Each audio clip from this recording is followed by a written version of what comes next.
YCS Atlanta, Paleozoics, Zoodiac. Guess we're going to talk about this. Before we start, though, I wanted to say thank you guys. We hit the second Patreon goal that I had established on this channel. We're getting a pinkish shirt for the time being until I can find something better with a breast pocket. If it doesn't have a breast pocket, it's got to go. That's all I got to say about that.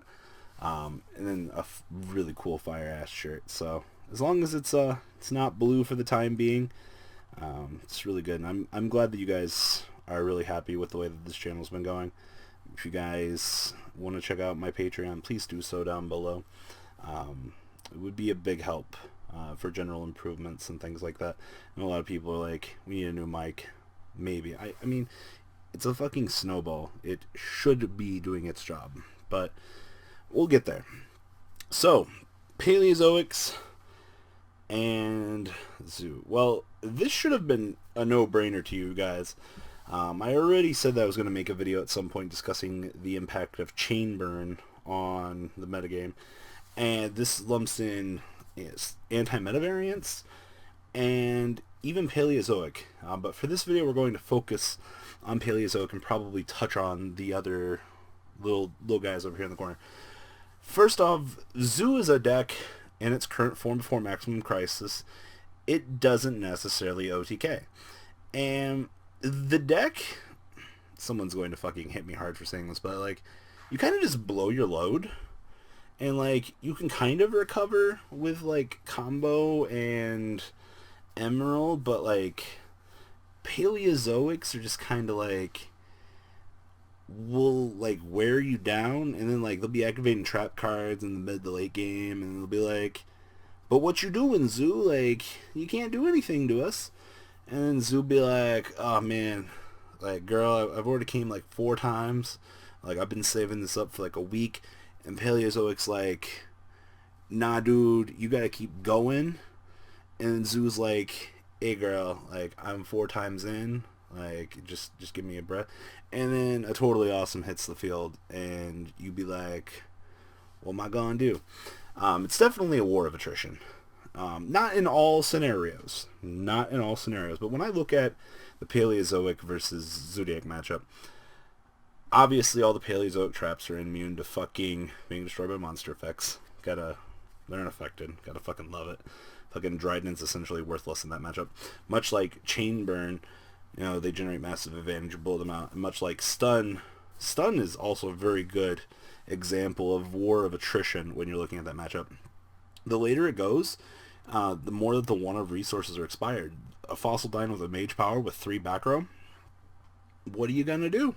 Like, what do you do? When you look at Paleozoic matchup though, Denko Sekka is pretty fucking good if you're playing it. A lot of people don't bother. We also don't have massive board wipes for back row at the moment. We don't have Feather Duster, and we definitely do not have fucking Heavy Storm in today's format. The ability to remove mass things isn't really existent, and a lot of people have chosen to play Castel over things like Diamond Dire. The TCG as of late is really focusing more on Lightning than probably those cards. So keep in mind when you're making an argument looking at the metagame, there really isn't a significant amount of important back row removal. You know, we still have Cosmic Cyclone, we still have Twin Twister, but that's still only 3 out of your resources. You can also argue that Zoo draws so many cards that you should be able to get to those resources. Every time I see a Paleo deck at locals, like, you kind of just, I assume I'm going to blow you out with Starlight Road, because I assume that you're playing some sort of board wipe. Lost Wind is pretty fucking good though. I can't believe, like, that card will be a card that will probably see some play for a very long time to come. For Lost Wind, for those of you who don't know, target one face-up special summon monster on the field. It has its effects negated. Also, its original tag becomes halved. If a monster special summoned from your opponent's extra deck while this card is in the graveyard, except during damage step, this card can be set to the field. It is actually just a very powerful normal trap card that kind of acts as a Fiendish Chain. And did I mention that you can trigger Paleozoics off of this thing? Boom. Fucking, you guys have seen like those brain pictures, like Lost Wind summoning a Paleozoic is like the highest hierarchy of like smart. Just kidding. But no, Paleozoic is one of those decks that obviously I'm gonna lump it in with Stun for the time being. It is a set 5 deck, but the deck grinds you out while creating monsters to summon. I mean, it doesn't also help that the fucking frogs have some of the fattest fucking asses in the entire game. Fucking 2,000 defense is very troublesome for a lot of players to handle. You can also make the argument over here that Zoo can answer those things with Whiptail. Sure. But the later the game goes, the more deadly a Totally Awesome becomes. The deck has no problem out-resourcing or maintaining with resources. Emerald is kind of small, kind of runs into frogs' booties, and pretty much all of the fucking Paleozoic trap cards are relevant. The fucking Book of Moon, the Karma Cut, the Foolish Burial, you know, even watching like multiple Reckless Greeds resolve, it's pretty fucking stupid. And of course, you know, we're starting to get a taste of Battle Trap reactions. Once again, touching on the chain burn aspect of things, which will be another video, but Battle Traps are pretty fucking good right now. They're chainable, Shifty Eyes, and honestly, the game's reached a point now to where, like, card advantage does not mean jack fucking shit. Irrelevant -1 to get back to your turn, D-Barrier, can kind of be as good as a Waboku. I can't believe I'm fucking comparing a Waboku to fucking D-Barrier. They both do the same thing. They both get you through to your turn, you would think, but that's not without the realm of, I guess, risk versus return. I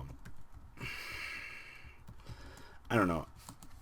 The point of it all is, though, that when you're looking at Atlanta as an event, Paleozoic, there were only 3 of them in Top Cut, which is pretty fucking mind-blowing when you think about it. Corey Roca won. I'm not even going to touch on the name of the player. You guys have seen everything that kind of just came out of this week. So it is what it is. But Zoo just kind of does what Zoo does in that matchup. I don't know, the amount of times that you just have like fucking 50 million dead cards, you're just kind of like, Solemn Strike's pretty fucking good, though. You can strike a Toad depending on the scenario window, but then again, they'll be like, but more traps coming out of the graveyard right quick, homie. And the day, if a Tenki is not established on the field, did you guys know that a Paleozoic trap card can run into a Trident? It's pretty fucked up. Trident's got 0 attack. If they burn a Whiptail from their hand to attach, well, it's 1 Whiptail away. If they burn 2 Whiptails from their hand, ho ho ho, that's 2 resources. And the only thing you have to do is just out the big fat Trident. No, essentially doing what your deck should be doing at the moment, which is handling extremely large monsters that do jack shit to you while throwing fugly ass Toads in the way. I mean, have you guys seen fucking Swap Frog? It's one of the ugliest fucking cards in the goddamn game. And for some reason, we love and support these cards because they're pretty fucking good. Do we need to do anything to fucking frogs on this list to effectively limit them? I was going to show off a Swap Frog, can't find it. I think if Paleo continues to kind of just be like the little black horse of the format, the only thing that might happen is Totally Awesome. But Paleozoics have proven their resilience. I'm not going to necessarily say that a good player has to play the deck. I think there just has to be enough of the deck in Top Cut or enough of it in Swiss to ruin a couple people's days. Much like I initially said that Infernoid was going to do. If there's enough Infernoid decks in a tournament, 1 or 2 Infernoids are going to ruin somebody's day. And there's the 60 card variant, which we're not even going to talk about because that shit is fucking so stupid. Activate the grass looks greener. Mill 15 Paleozoic trap cards. Like, ugh. Fucking Yugioh is stupid some days in terms of the interactions that we have. But kudos to Paleozoic, you pulled it out. The deck, definitely has a lot of the same factors that the stun and chain burn variants need to win. Just massive results and stun, and I definitely never thought I would see the day that stun would, in terms of like watching Fossil Dyna decks play, the deck is really grindy. You have to reach a point to where your opponent's resources effectively do nothing to you, and it's really cool. Whether or not the builds are playing card demise or not at the moment, just the general amount of resources it takes to reach the game state high, as I'm going to recall it, that your deck overpowers your opponent's. It's a really cool scenario to look at in terms of gameplay, but there's not much else to really say about this video. Guys, leave a comment down below. Tell me what you guys think about Paleozoic. Once again, everything in this video is my opinions, and my opinions only, actually. I definitely think that Paleozoic is a stun deck. God, fucking put me down now. Can't believe I'm saying this shit. Why am I not playing Paleozoic right now? I'd fucking be good. Set 5. Someone totally awesome. Your turn, duelist. Denko Seka? Fuck. That happened to me every game. Doesn't matter how good you are. You know, I'm always the guy that fucking loses to the fucking tech one of. It's just how my day fucking goes, man. That's why I'm playing Zoo at the moment. Fucking make some little guys. Dryden, Emerald, draw, set 4.